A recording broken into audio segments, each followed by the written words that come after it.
Hey guys, it's your girl Kizzy Rock, and happy Wednesday to you guys. I'm sure some of you are still at standstill because of the coronavirus. Um, Again, that's not me. Things are a little more quiet, I must say, but again, I'm still frontline. But I wanted to talk to you all this morning in regards to anxiety and generational anxiety. And as I always say, I'm into healthcare, but I'm not a psychiatrist, I'm not a psychologist. So everything that I speak on is my own personal experiences or things that I've experienced in the past or currently experiencing. Well, guys, I wanted to talk to you guys about anxiety. And of course, that can branch off in so many different areas. But at the end of the day, anxiety is one of those things that it can literally control your life. And especially if you came from a background and upbringing of individuals who um, dealt with anxiety issues, let it be the individuals that you were raised by, your mothers, your fathers, your grandmothers, or whatever. And, it's believed, I've heard that anxiety can be, passed along to you. And if you think about it, if you had like a parent or the person that raised you that was constantly just yelling at you or move this, get this, get this. You know how sometimes people have a tendency of talking to their children. Like you have to be careful because when you're just all over the place like that, and you're jumpy and and you realize that your kids are jumpy and if they don't put a certain thing back, you're yelling at them and and of course it's never intentional, but you are literally going to cause that child to have anxiety issues if you're not careful. So, if you happen to be that adult now who suffers from anxiety, and it's because you were raised around in that chaos and that turmoil constantly in that house, or you had parents who were constantly fighting and bickering in front of you, like that's a sense of not having control. So, if you've witnessed your father being abusive to your mother, or again, just parents yelling at you constantly, then it left you with a sense of not being uneasy when you don't have control of a situation. And so that's what happens. It can pass down to you later on in life. So now anything that's out of your control, like what's going on right now with this coronavirus, like we have no control. Your money can't control it. Your power can't control it. No one can control what's going on except God at the end of the day. So when you don't feel a sense of control, that can spike your anxiety. And not just only with the coronavirus, in life in general. Many people who deal with anxiety issues become control freaks because, again, you in your own little mind, if you feel like you have control of the situation, let it be your career, your job, whatever, if you feel like you have relationships, if you feel like you have control of it, then in your own little mind, you're at ease. You're at peace. So you think, but what happens if that person leaves you? What happens if you lose that job? You no longer have control. So now you're losing your mind and you're all over the place. Well, I will say this right here, from a person who deals with anxiety. If I'm honest, I dealt with some of that stuff in childhood that can cause anxiety to spike later on in life. But also, if I'm honest, a lot of my anxiety came from the fact that I was a people's pleaser. And what happens is when you're a people's pleaser, you're pleasing everyone else except yourself. So if you got, family members and friends and, you're out here carrying the weight of 5, 10, 15 people, that's a lot to carry. So in your mind, if you can control the situation and, okay, I got you. Don't worry. I got you. I got you. Okay. I got you. I got you. But you didn't even have yourself, but you got everybody else. And so what had to happen for myself is as I started to understand very clearly that I can change no one. When I started to understand that I had to start putting me first by applying self-care. And as difficult as it was, because when you're used to taking care of people, like that's not only in my personal life, like even in my career. You know what I mean? I'm a healthcare provider. So I'm just used to taking care of people. If I'm in a relationship at that time, I'm used to waiting on my man. Like I'm just used to taking care of people. And hear me clearly, that's not a bad thing. You just have to know how to put it in order where you're being sure that you are helping people who want to be helped, people who are reciprocating that type of love and respect to you. But most importantly, make sure that you're putting yourself first, especially as women, because we get so caught up into just taking care of everybody, the spouse, the children, the this, the that, taking care of everybody. And at the end of the day, we're just drained and we're burnt out. Next, what I realize is that some of the areas that cause the anxiety, let's just say it's, for example, let's just say it's family members, right? And of course, we all love our families, no matter how crazy family can be. Family is family at the end of the day. Like you can talk about them, but nobody in the streets can talk about them. But if the household you grew up in, right, attain siblings or parents or whoever where that anxiety stemmed from. Okay, let's say for example it was you experiencing two parents who's always fighting and drunk or whatever, acting a fool, and your anxiety stemmed from that because again you were a child and you had no control. All you could do is sit there and watch and cry and be afraid. Well, now let's just say that there's a family function and the parents may not even be together any longer, however, but they're still present.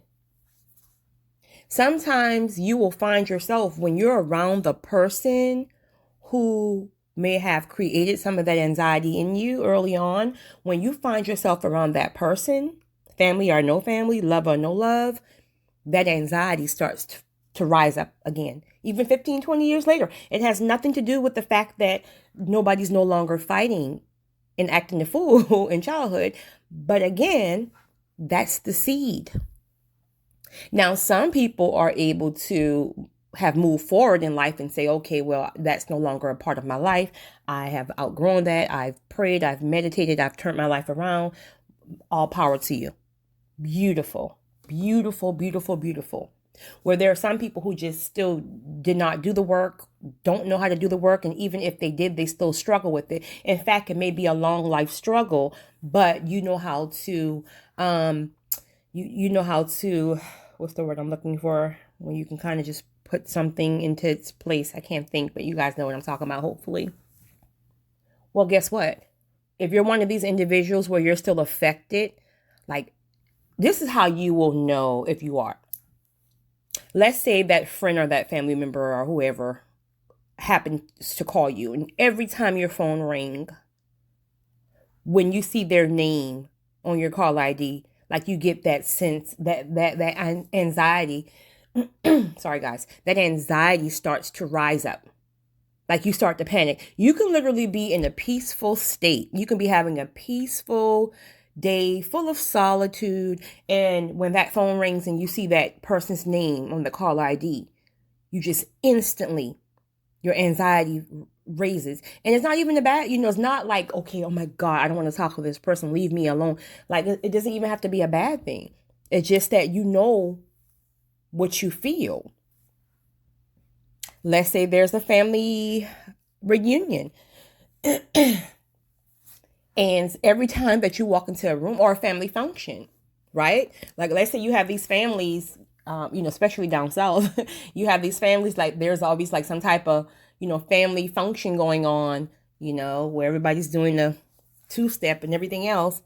And you're always invited to these functions. Cool. That's what family do. Let's get together, shake a leg. But sometimes when you get there, sorry guys, I don't know what's going on with my throat.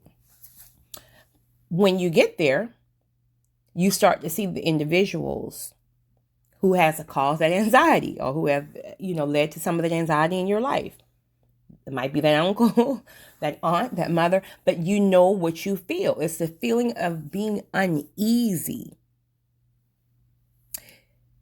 Anybody that you're around, right? You should feel safe peace, solitude. Okay, if you're feeling really shifty around a person and you're feeling uneasy around a person, that could be someone who, played a part in your life when that anxiety was built, or that person's spirit just is not right. Don't ever go against your spirit, guys, especially if you have the gift of this. One of your gifts is the gift of discernment. Don't go against that. Don't go against that, because anything or any person that has a pure spirit and is aligned with your spirit, you will feel a sense of peace. Now, that's not to say you won't feel fear. Now, let's just say it's somebody who you really admire, or somebody, okay, you may feel a sense of fear, but also take note that that's your flesh. That's some of your own flesh rising up. Especially like if somebody like sexy and like, well, you know what I mean? I mean, say sexy, but you know what I mean? Somebody who you might have an eye for or whatever. Okay. Some of your flesh may be caught up in that, and you might feel like a little bit of fear in like just like, oh my God. But catch that quick too, because what will happen is if your fear is rising up, if that person's spirit is aligned, they may not be able to distinguish the fact that that's fear. They may feel it as, okay, your spirit is not right. Spirits recognize spirits. So again, if you're next to someone and you're feeling that rise up, it's a good chance that if you're around somebody who was in that household or the situation that caused the anxiety, that you're still dealing with the anxiety issues. So do that mean you just cut these people off for life and you never ever go to a family function? No. Or you never answer your phone again? No. But you got to learn how to position it properly. So let's just say, for example, you're having a peaceful day and then that phone rings from that person. Your anxiety is going to start telling you all kind of things. Oh my God, if I don't answer, what if it's an emergency? Oh my God, it's my mother, it's my father. So are they sick? Your mind pinging all over the place. Well, if your mind is pinging, don't answer the phone. Wait for a few minutes, connect spiritually, get yourself back to a calm, pray, meditate, whatever it is that you believe in to get your spirit back to a calm, a place of calm. And then you make the call back. You return the call back, because now you're not operating out of a place of anxiety. So you can make that call and you're not in this frantic panic mode. And then you can receive the conversation better. And if the conversation goes too long, and then the person is just messy and just start gossiping and whatever they got going on in their lives, and you start to feel that anxiety rise back up, hey, I'm going to hit you back in a little bit, okay? I'm going to hit you back later. End the conversation. End the conversation. Don't let it get up in your spirit. Now, when it comes down to these family functions, honey, where everybody doing the two-step and doing the electric slide, honey, and got the red cups, and you know how peoples do, don't play. Now, if you feel like every time you go there again, you have to see this cousin who molested you, or this uncle who's giving you a sexy eye, or the parents who are fighting and acting a fool, or the person who verbally abused you and constantly taunted you and whatever, whoever caused that anxiety, right?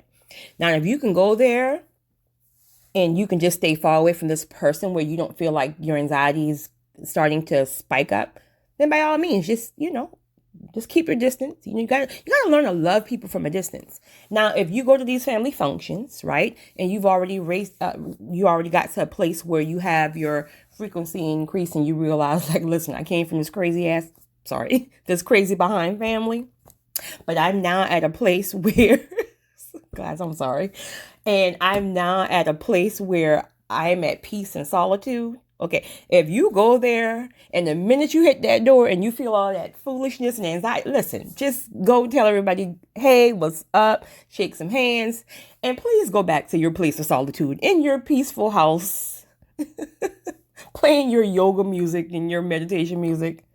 Don't let that stuff get back into your spirit, because when you have finally got to a place of peace and solitude, honey, it will disturb you so bad. Like a person who still have not conquered anxiety or still dealing with anxiety, it will really disturb your spirit so bad. Like you just don't want it around you, especially when it's spiking yours up.